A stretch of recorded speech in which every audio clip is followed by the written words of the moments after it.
বিশ্রামগঞ্জ দ্বাদশ শ্রেণী বিদ্যালয়ে ইংরেজি বিষয়ের শিক্ষিকা তানিয়া সাহার বদলিকে কেন্দ্র করে ছাত্রছাত্রীদের বিক্ষোভের ঘটনা সামনে এসেছে।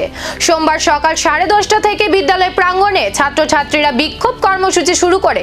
এ সময় তারা বিদ্যালয়ের মূল ফটকে তালা ঝুলিয়ে বদলির সিদ্ধান্ত পুনর্বিবেচনার দাবি জানায়। বিক্ষোভকারীদের বক্তব্য, তানিয়া সাহার বদলির আদেশ প্রত্যাহার করে তাকে বিদ্যালয়েই বহাল রাখতে হবে। এই দাবিতে তারা স্লোগান দেয় এবং প্রশাসনের দৃষ্টি আকর্ষণের চেষ্টা করে।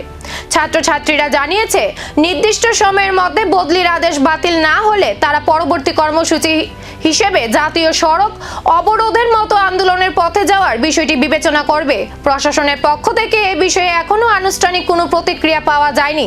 পরিস্থিতির উপর নজর রাখা হচ্ছে। আমরা আন্দোলন করছে কেন?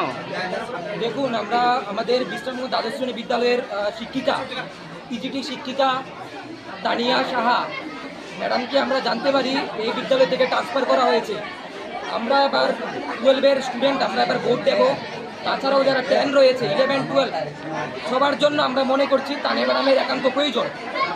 বিদ্যালয়ের মধ্যে পিজিটি ইংলিশ টিচারের এমনিতেই আমাদের সংকট রয়েছে। তারপরেও আমরা শুনতে পেলাম নোটিফিকেশন এসেছে তানিয়া ম্যাডামকে আজকেই আমাদের বিদ্যালয় ছেড়ে চলে যেতে হবে।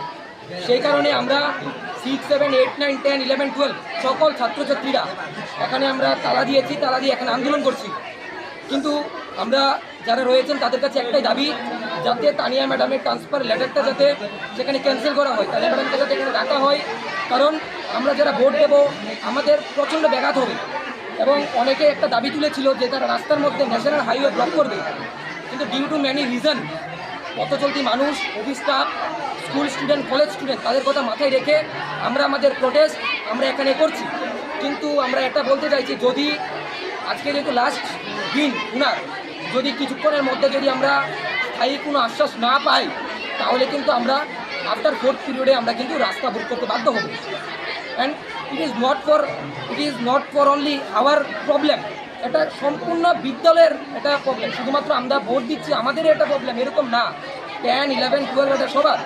তো আমরা একটাই আবেদন করছি, ম্যাডামকে যাতে বিদ্যালয়ে রাখা হয়, এটাতে তারা ভাবে, কারণ ম্যাডাম চলে গেলে আমাদের অত্যন্ত ব্যাঘাত হবে। শিক্ষিকার বদলির সিদ্ধান্তে কি পরিবর্তন আনবে প্রশাসন, নাকি আন্দোলন আরো তীব্র হবে, এখন সেই দিকেই নজর।